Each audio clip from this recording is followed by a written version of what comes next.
It's weird how the tiniest things can expose secrets that have been kept in the dark for so long. I keep wondering what my life would be like now if I hadn't discovered my wife's secret by complete coincidence.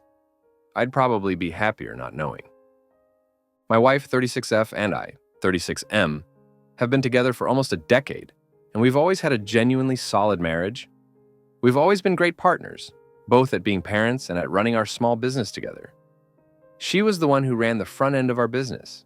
She was friendly enough with everyone in the neighborhood, so customers loved her. The business even had her name in the title. I worked more behind the scenes, handling planning and providing the bulk of the finances and decision-making.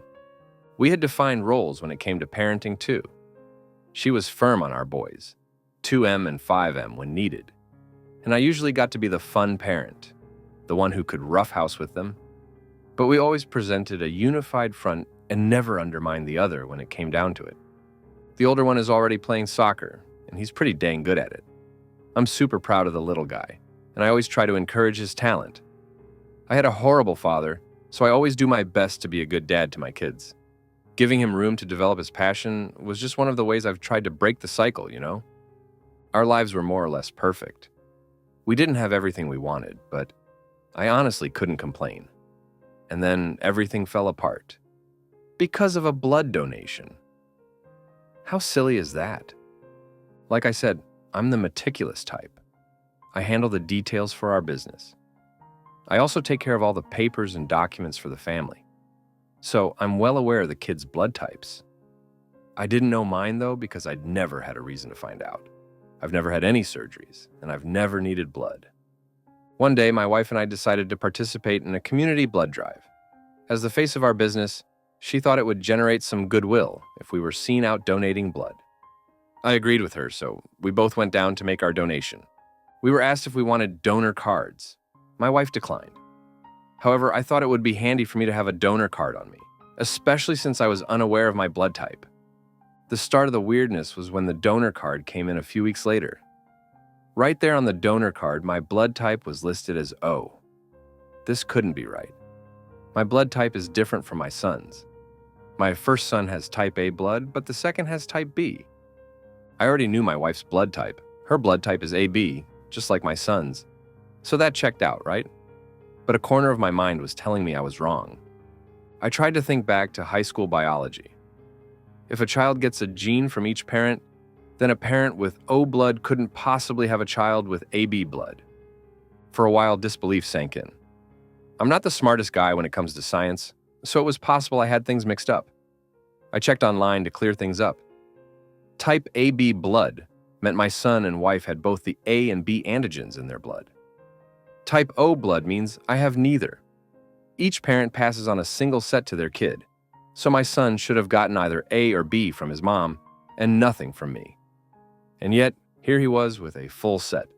According to our blood types, the younger might be mine, but my older son definitely wasn't. You won't imagine how many sources I checked to make sure I wasn't mistaken. But everything still came to the same conclusion. My heart sank. Here was this wonderful little kid I've been raising for the past 5 years, nurturing his hopes and dreams. And it turns out I'm not his father. This had to be my mistake. Maybe I was misremembering his mother's blood type. Maybe there'd been a mistake with mine, or with my son's. I refused to accept it. I remember dreaming up 100 different reasons why this couldn't be real. When the denial wore off, I started trying to come up with my next steps. If one of the blood types was really wrong, then the best way to confirm the whole situation would be a paternity test. That would prove the truth beyond the shadow of a doubt, and I could decide what needed to be done from there. At that point, I was really hoping that the paternity test would prove there was just a mistake somewhere regarding the blood types. Maybe I wasn't O. Sure, I could just do another blood test, but a paternity test would probably address my fear. The real issue was figuring out how to get him to take a paternity test without his mom finding out. I didn't need her consent to have the test done, but it would be tough getting him to a hospital without her noticing. I didn't want her to find out at this point because I was accusing her of something extremely serious. I had to be completely sure before I confronted her. We had been married for way too long for me to accuse her of not only cheating, but trying to pass someone else's child as mine.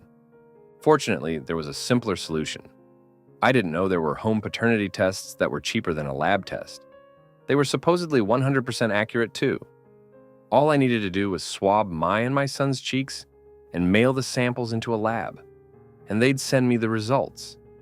The only catch was that the results from a home paternity test couldn't be used in court. But that didn't matter to me right now. I wasn't thinking about divorce, just finding out the truth. Hopefully, this was all just some dumb mix-up, and I'd be able to forget this ever happened. I picked up the test from the local pharmacy on my way home from work one day. I was browsing the shelves looking for the paternity tests when I realized I would need two. If the oldest wasn't mine, then chances were the youngest wouldn't be either. I got both tests and snuck them home in my laptop bag. When I got home that day, everything was business as usual. My wife had brought the kids home from school. She kissed me on the cheek, and I had a hard time bringing myself to return it. On one hand, I felt guilty, like I was betraying her trust. On the other, I felt betrayed myself. There was a real possibility that my kids weren't mine, and that the life I'd spent years building was all a lie. I tried to keep things natural and kissed my wife on the forehead before we returned to the kitchen to finish dinner. We talked casually while I thought about the paternity tests in my bag. As soon as I could slip away, I went upstairs and hid them under the bathroom sink. Later that evening at dinner, I still couldn't shake the feeling that my happy family was hanging on by a thread.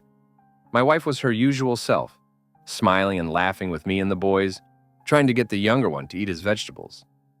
This was probably the first time in my life that I prayed desperately to be wrong about something, because I had no idea what I would do if I wasn't. Would I have to leave these children's lives? The paternity tests stayed under the sink until the weekend when my wife went out to run some errands. I stayed home with the kids. We were playing together when she left, and as soon as I heard her drive off, I ran upstairs to get the tests. I didn't want the kids to tell their mom about the tests when she got home, so I made it part of a game. I told them we were doing a science experiment. They were both curious but eager to play along. I swabbed both of their cheeks, pretending to be a scientist, and packaged the samples. I got them to help swab me too, just to keep the game going. Once the samples were mailed, all there was left to do was wait. It took a little over a week for me to hear back, but eventually, the results were emailed to me. My hands were shaking when I opened the first one, not mine. The second one was the same. I've been trying to prepare myself for the news ever since I'd done the test, but it still couldn't dull the pain. I don't know exactly how to describe what I felt at that time. It was something like a profound sense of loss, like I would never have my old life back. I hope none of you guys will ever have to experience the kind of pain I felt after reading those results. It's been a few days now, and I still don't feel all right. I haven't confronted my wife yet, but she knows something is wrong. I barely eat. I can't bring myself to talk to her like normal, and even playing with the kids feels off to me. I mean, there's some other man's children. I don't even know who it could possibly be. Was it the same man? These children were born 3 years apart. She must have been having a full-blown affair or a series of cheating incidents. All the questions don't help with the pain. I just need some help figuring out where to go from here. Eventually, I'll have to face the reality of my situation, but for now, I can't even comprehend where to start. Update 1. Wow, I didn't expect the outpour of support I received from this community. First, I want to thank everybody who was concerned about my mental health. I don't think I was in danger of harming myself or others, but I was starting to slip into a dark place. I've started therapy, and it's helping me break out of the harmful thought patterns that were starting to form. Second, thanks to everyone who gave me advice on how to approach this. You were right that I couldn't sit around resenting her forever, so I confronted her. I told her we both needed to talk, and I sat her down at the dinner table. Then I slid my phone across the table to her with the results of the paternity test open. "What is this?" she chuckled nervously. I was trying to be the bigger man here, but she was trying my patience already. I ignored her laugh. "It's the results of a paternity test. I know the boys aren't mine." She slid the phone back across the table to me, laughing that paternity tests can be wrong. False positives happen. I hadn't doubted the results for a second. Along with the blood type differences, it was beyond doubt that they weren't my kids.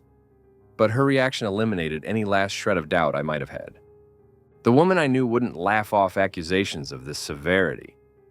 If I was really the father of these kids, she would have torn me a new one and had me sleeping on the couch for a week. But no, she was laughing about it. I sighed and passed the phone back. There are 2 tests in there. 1 false positive is unlikely. 2 false positives is almost impossible. Then I told her how I became suspicious in the first place, explaining how it was impossible for us to have a type AB child. She was quiet throughout, and even after I finished speaking, she just sat there in silence. It took her a full 5 minutes before she talked. When she finally spoke, her voice was almost inaudible. "I'm sorry, it was a mistake, and I've regretted it every day." The admission hurt like hell. I'd been holding out hope for one final wild explanation, but here it was. I just hate that I had to be proven right at a moment where I wanted anything but that. Just a few words, and I'd gone from a father of 2 children to a childless man. It took everything in me to keep tears from falling right then. She had no problem crying, though. Her voice broke as she explained that it was back when I had been working long nights. Her excuse was that I was always stressed and tired when I got home, and she became lonely. Then she started calling a guy from work when I wasn't around, and eventually they started seeing each other. I asked how many times they'd slept together.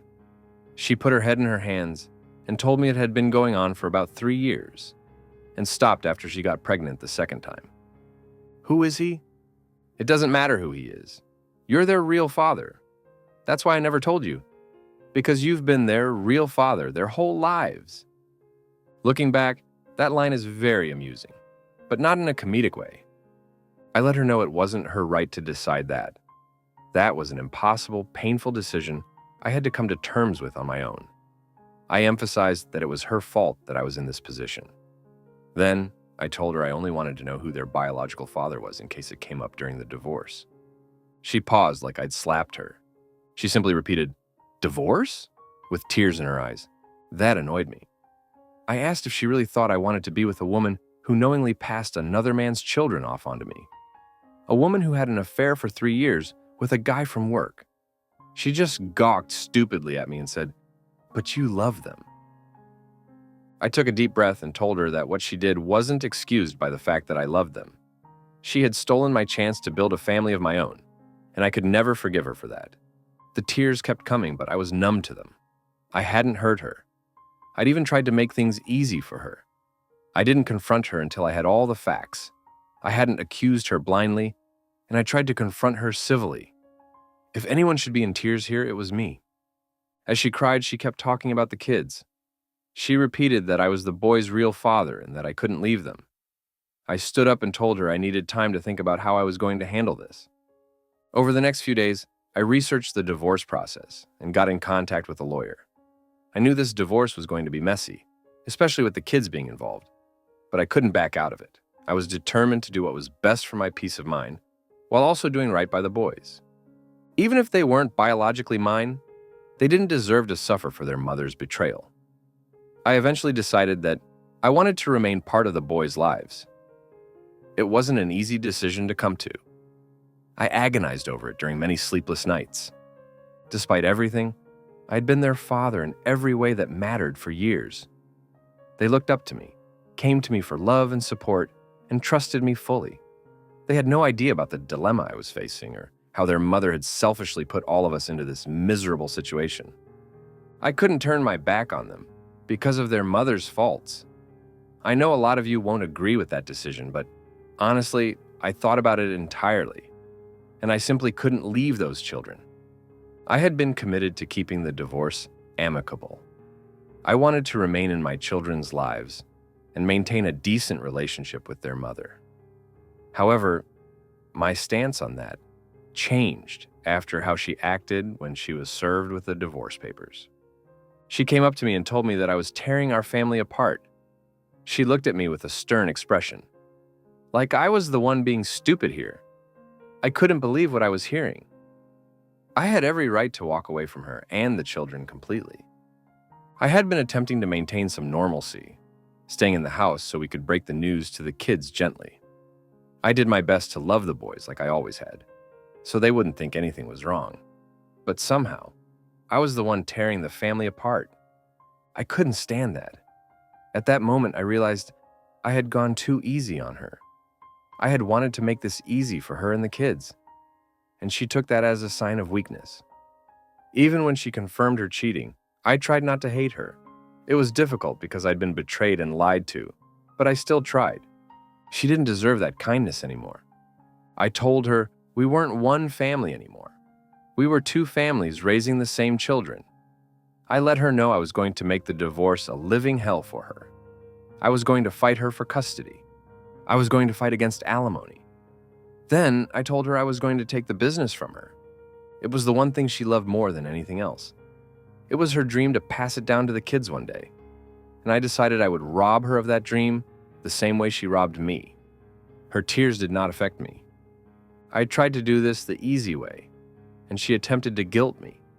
Now, I was going to fight for my rights, and I'd flatten her in the process. If she wanted to play the victim, then I'd give her something to cry about. She wasn't going to walk out of this unscathed. At that point, I had been the good guy long enough, and it hadn't paid off. We built the business together, but there was always an unspoken understanding that it was hers. Legally, though, my name was on a lot of the documents, just like hers. I'd put most of the funding into it as well. My lawyer said it would be difficult for me to claim the business entirely, but I had a very good claim for at least 50% of it. 50% was good enough. I wanted to take the business away from her, or destroy it completely. Either way, I didn't want her to have it. By the time we were done, the divorce proceedings were brutal. She and her lawyer went with the strategy of turning me into a villain. Fortunately for me, it seems she didn't have enough to get a good lawyer, because the guy she hired was a real joke. His first brilliant idea was to play up the claim that I was abandoning my kids. That fell apart because I was actively fighting for custody, even though they weren't biologically mine. My lawyer was vicious, though. I told him that I wanted to tear her apart during the divorce. And this guy was a shark. I couldn't follow all the legalese, but the results spoke for themselves. I ended up with 55% of the business, a controlling share. A controlling share in the business was a good start, but it didn't make me happy. It didn't really change much since I had always been in charge of the business anyway. I could fire her if I wanted and keep the business running, but she'd still make income off my hard work. I had to get rid of it entirely. Taking the business away from her was satisfying, but I had to face the fact that I was dismantling my kids' future. It was hard, but I decided I would go through with selling the business. I would use the money to build another business for them. I can't grant their mother the satisfaction of achieving her dream after what she did to me. Update 2. It's been almost a year since the divorce was finalized, and things have been getting better for me. Therapy has been helping me come to terms with my new life. I'm thankful to still have my children in my life. As for the business, that's gone. I liquidated it at the first chance I got. She and I each got a decent sum of money for it. I immediately invested my share into starting a new business, which is well on its way to being successful. I plan on leaving the business to my boys when the time comes. It gives me peace to know that I'll be the one providing a secure future for them, not her. I've taken up a no-contact policy with my ex-wife. We only communicate when it has something to do with the kids. That hasn't stopped her from trying to convince me to take her back, though.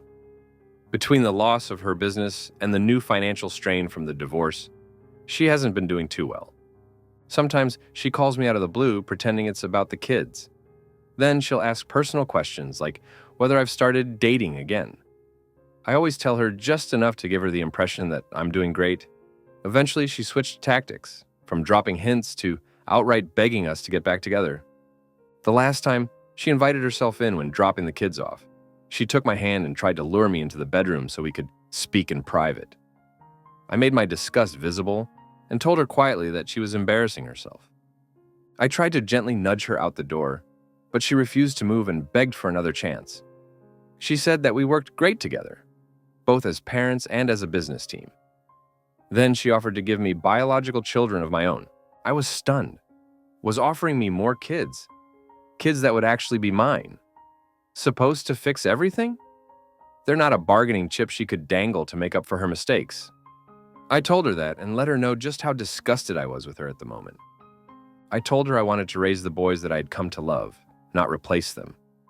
Her actions had already stolen the chance for me to build a family in an honest, loving way, and there was nothing she could ever do to fix that. And if one day I decided to have biological children in the future, it would not be with her. I looked over to make sure the kids weren't in earshot, and I told her never to set foot in the house again unless I invited her in. And again, she started with the tears. Funny how the tears come when they don't get their way, huh? I think she got the message, though, because she hasn't tried another stunt like that. Whenever she comes around, she looks at the floor and can't meet my eyes. And she rarely says more than she needs to. I'm sure she'll try again someday, but she'll just be wasting her breath. I've moved on from her completely, and my life is already so much better for it.